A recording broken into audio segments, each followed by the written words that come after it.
I od majke i od Boga si sam roda kad koga.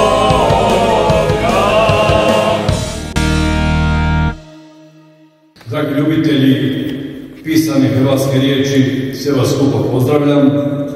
Čuli smo da živimo u godini dva velika jubileja, prvog crkvenog sabora u Splitu za vrijeme pape Ivana X. i Grigora Ninskoga i godišnjica 1100 godina Hrvatskog kraljevstva povodom krunidbe prvog hrvatskog kralja Tomislava, pa i moja je pjesma posvećena na tu temu. Domovino, od rođenja sam te sanjao i kad mi je visio mač za vratom, svoje osjećaje nisam krio i u utrobi materinoj u tebe sam zaljubljen bio.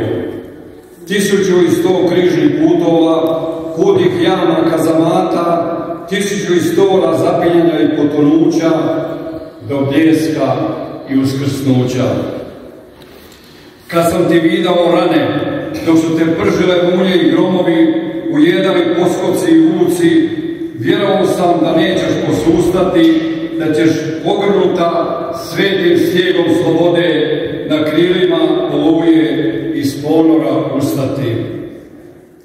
Dok kročim tragovima drevnih kraljeva, tvoj lik mi se zrcali na tokama i oštrici Zvonimirova mača, iz dana u dan postaješ mi sve draža, ljepša, moćnija i jača.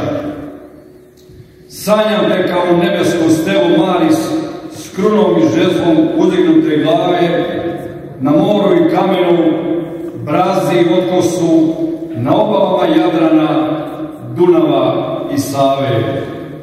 Kroacijo, ljubavi i tugo, dok pred Gospom Sinjskom i Bistričkom klečem i molim za žitna polja, more, vinograde i maslenike. Volim te kao majka sina jedinca, grlim te, hrvatska zemljo, dok čekaš svetost blaženog Stepinca.